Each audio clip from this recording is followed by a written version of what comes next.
Hi folks, Gary Farkash again here at the Oyster Bay Railroad Museum in beautiful Oyster Bay, Long Island. Behind me, you'll see this is our ping pong coach, 7433, which was built by American Car and Foundry in 1923. It ran on the Long Island Railroad for well over 60 years, and when it was retired, it was sold to Steamtown, which was in Bellows Falls, Vermont, where it ran there for many years, and then was purchased by the Knox and Kane Railroad in Pennsylvania, where it also ran there for many years on that tourist line until they went bankrupt.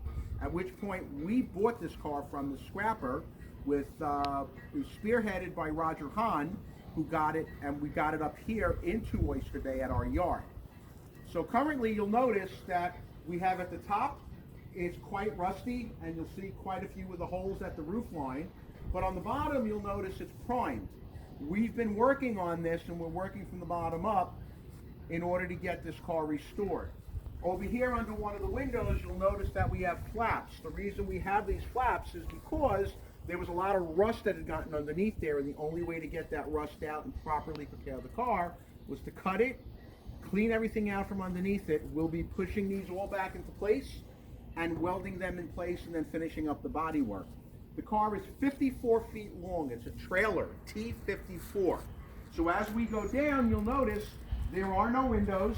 We've taken the windows out for restoration, which are in our train station. We've been working on those for the last few years. You'll notice here pieces of the car that are going to be replaced, but you'll notice here where we've already started some of the welding in order to get the patches back into place. One of the things that we're very fortunate is there's not very many of these cars left. There's only a couple in service, but our car will never be put back into service. Once it's finished, it will be put on display. This car was called the ping pong coach because it's such a lightweight car that as the train moved, it would rock back and forth. It's sort of like a ping pong game. The cars would go this way and that way, and the people sitting inside would feel like they're a ping pong ball. So we're going to go up the stairs here and I can show you what's been going on. So this is a trap door. This door actually moves down if there's a high level platform, or in the days of yore when there were low level platforms where people actually had to walk up onto the cars. As we enter the car, this car has been sandblasted inside and out. We will be replacing the windows on the door, and inside here, this is the center beam of the car. As you can see, it goes all the way down to the other end. What you don't see is an actual floor. The concrete was so bad and the steel underneath was so rotted that we made the decision to cut it all out. As you can see down there's the trucks right there. We have an amazing welding crew spearheaded by Fred Rubin, who installed all of these white cross braces. We have a few more that are going to be installed in the areas that you don't see them. And then we're going to be putting in a new corrugated steel floor. Once that corrugated steel floor is in place, we're going to put the interior back together. We're going to put all the pieces on the end, the seat frames in, and then we're going to put all new concrete in. Once the concrete is in place, we're going to continue working on the inside, putting the windows back in, and fully restoring this car. If you want to come in here, I have one more thing to show you, which, like in our cabooses, is a fun little factoid.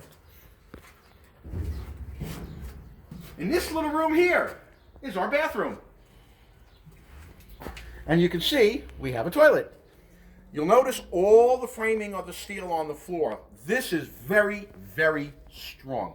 There's no way anybody's going to go through this, but this too will have new corrugated steel and concrete floor.